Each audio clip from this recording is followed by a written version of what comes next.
Okay, Assalamualaikum warahmatullahi wabarakatuh and good morning. So, in this video, we will continue our discussion on partial fraction, which is one technique we can use to find inverse Laplace transform. So, in the previous video, we have discussed in terms of how we can represent a rational function, into a partial fraction. Maybe you can check that video. Okay, and then for this one, we will do a few example on how we can use partial fraction to find the inverse Laplace transform, for a function in S domain, so that we can transform back into a time domain. So let's do uh, the example. So first example is, you need to find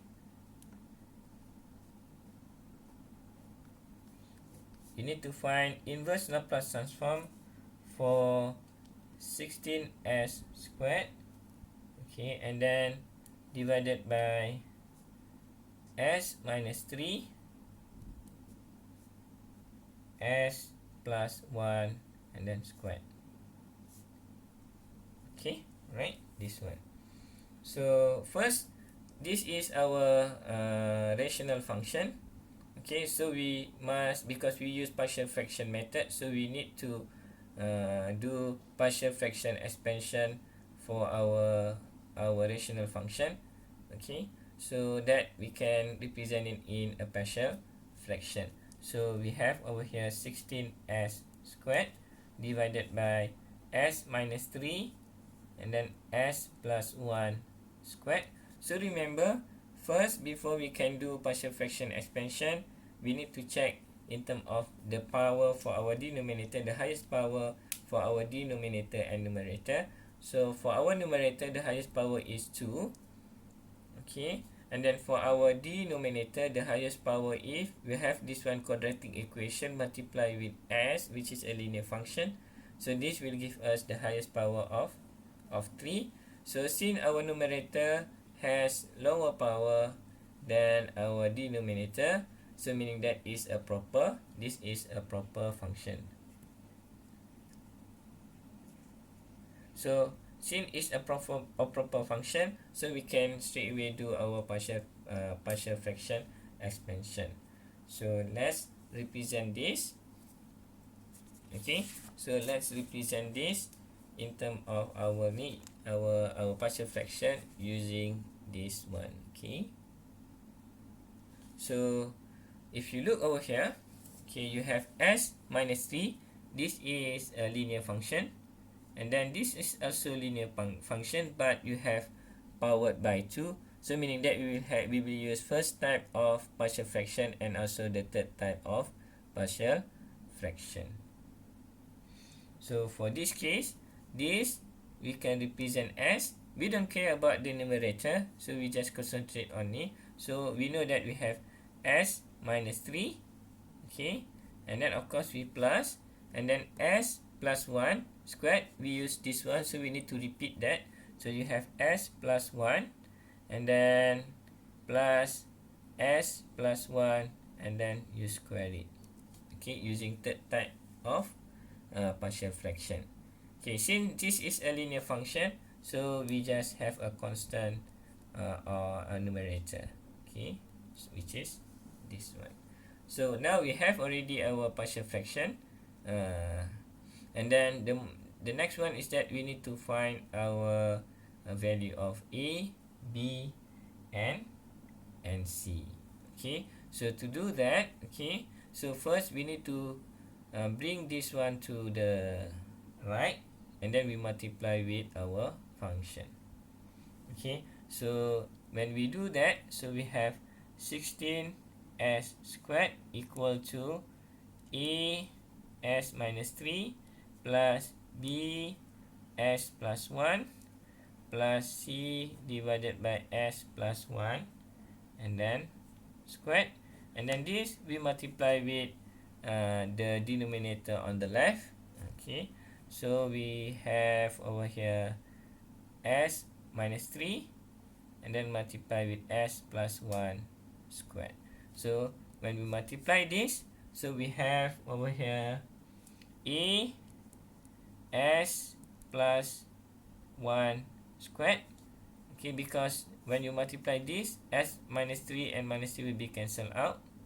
Okay, and then plus b s minus 3 s minus 1. Okay, and then s plus 1 will be cancelled out with this one, so we have just s plus 1, and then plus c, and then multiply with s minus 3. Okay, alright. So we can choose any value of s as we want, because we have now three variable that we want to find. So we can choose 3 value of s, but in this case I will choose s equal to for example s equal to 0. Okay, the first one, s equal to 0. Okay, first one, s equal to 0. So this will give us when s equal to 0. So this one is 16s squared. So when s equal to 0, so we will have 0 equal to 0. This one 0. Okay, 1. So you have a plus 0 minus 3, 0 minus 1. So we have minus 3b, okay, and then this one is 0, so you have minus 3c. Okay, so this the one, so we can rearrange this one so that we have a minus 3b minus 3c equal to 0. This is our first equation. Okay, so we have 3 variable that we want to find, 3 constant value that we want to find, a, b, and c, or 3 variable, which is this variable is a constant value. So we need to find 3 equation. Okay, so we need to use another s value. So in this case, I choose s equal to 1. So we have 16 s squared. 1 is s 1 squared is 1, so you have 16 divided by a. 1 plus 1 is equal to squared plus b 1 minus 3, which is minus 2. 1 plus 1 will be equal to 2. Okay, plus c 1 minus 3 is equal to negative 2. So we will have over here 4a plus minus 4b minus 2c, which is equal to 16. We can rearrange this equation so that we have 4a minus 4b minus 2c. This one equal to 16. This is our second equation. Okay, so the last one. Okay, so we need to choose, for example, s equal to minus 1. So when minus 1, so you have 16 equal to, okay, a minus 1 plus 1 will be equal to 0. This one will be equal to 0. Okay, and then plus with b minus 1 with minus 3, minus 1 with minus 3 will equal to minus 4. Okay, and then minus 1 plus minus 1, so this one will be equal to 0 also. Okay, and then this one is s minus c plus c.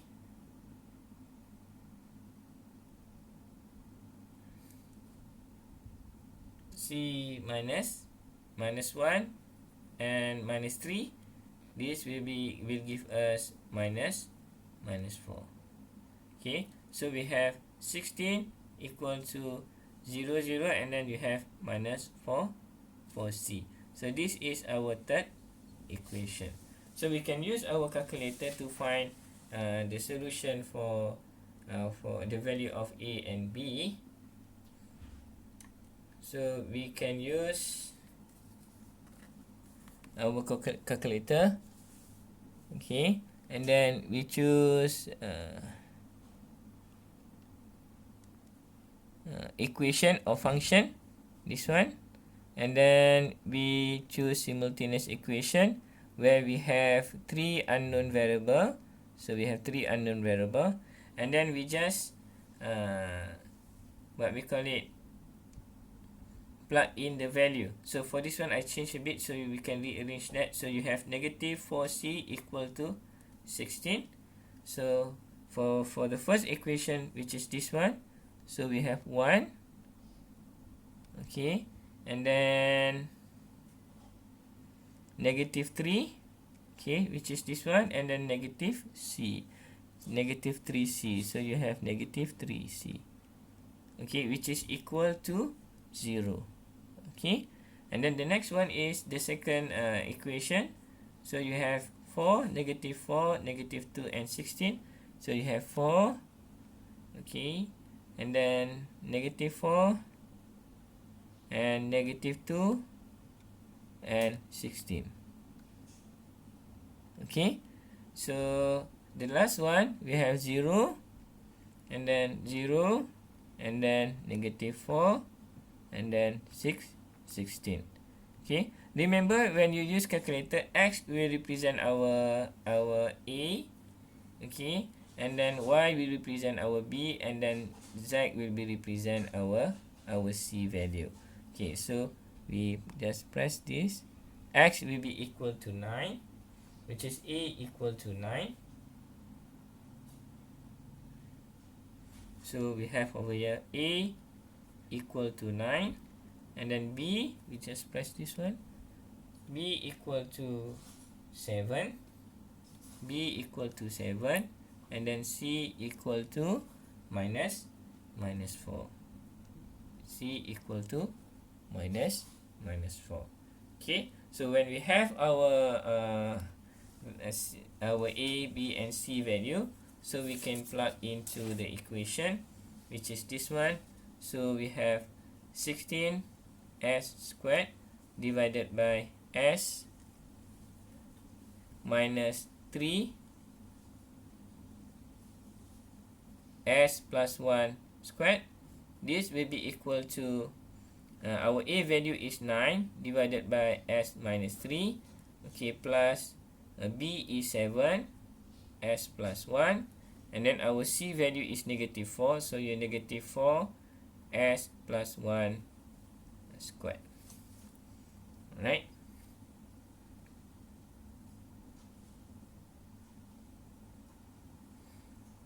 Okay, so now we can we have already our partial fraction, so we can now find our inverse Laplace transform.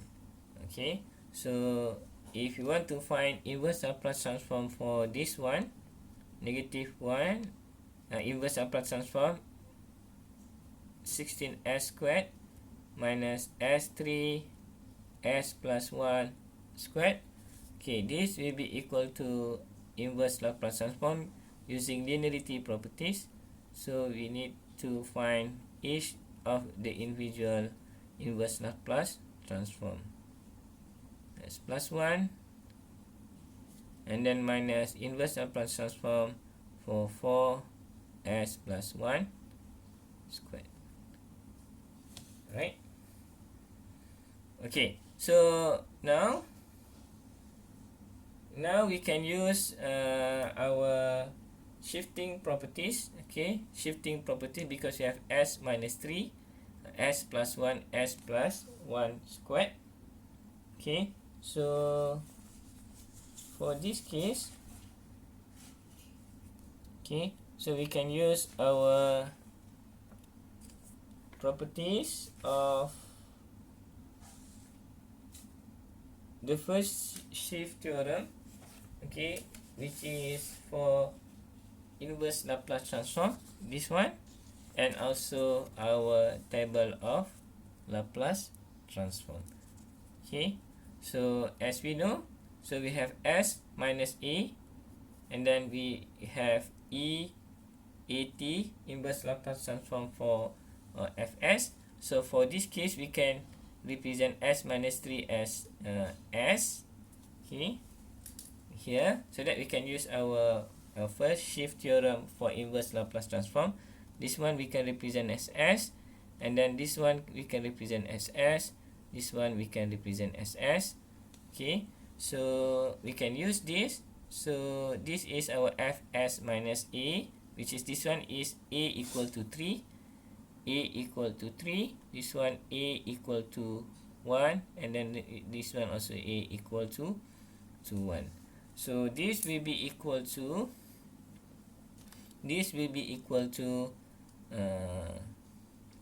EAT.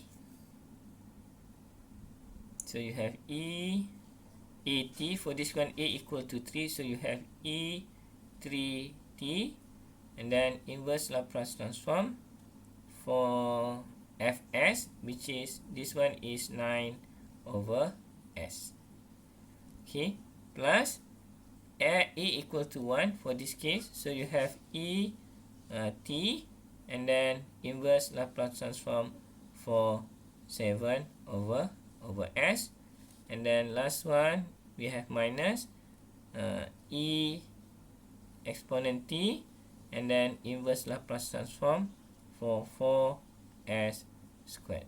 Alright, okay, so now we have used our first shift theorem for inverse Laplace transform. Okay, next is that we need to find what is inverse Laplace transform for this one, and this one. So we can use our table of Laplace transform.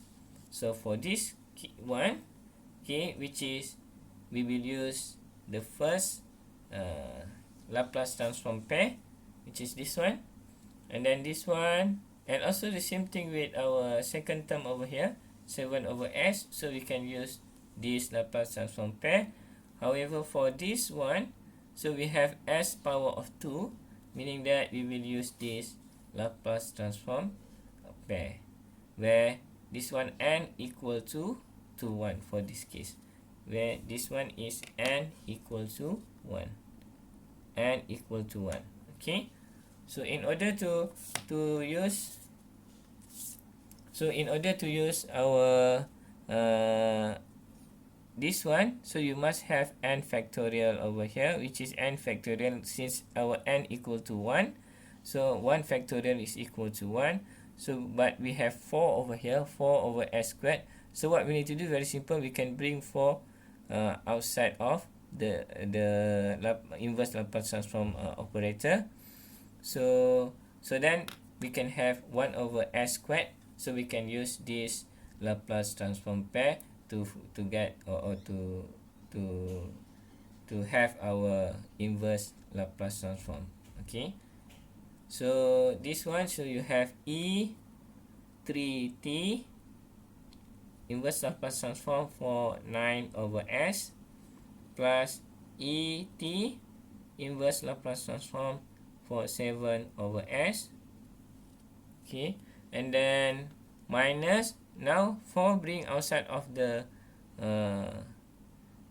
inverse Laplace transform operator, so we have negative 1, we have Et over here, and then 1 over s squared, okay, where n, this one equal to 1. Okay, so now we can do the inverse Laplace transform. So you have E3t, and then here a is equal to 9, so we have the inverse is a, okay, so you have 9, okay, plus Et, and then here a is equal to 7, so your function in time domain is equal to 7, okay, and then minus with 4 Et, and then now t, for this one you have s squared where n equal to 1, so we have t n equal to 1 with t power of 1, which is equal to t for this one, okay. So we can rearrange the equation. So you have 9 E3t plus 7 Et, okay, and then minus 4 t E t, okay. So this is our inverse Laplace transform for 16s squared s minus 3s plus 1 squared. Okay, so in this example we have used partial fraction expansion, okay, technique. Okay, so and then to find the unknown value of a, b and c, okay, the constant value for a, b and c, so we use a simultaneous equation. So just pick any value of s. Since we have three unknown value, so we must create three equation, and then we can just use our calculator to find what is our value of a, b and c. Okay, and then after that we solve this one because we have much simpler the denominator, so we can solve this separately. Okay, and then we at the end we can find our inverse Laplace transform for our rational function over here in S domain. Okay, which is 16s squared s minus 3s plus 1 squared. Right, so thank you for watching, and then we will discuss another example in the next video, and then see you again. Okay, bye.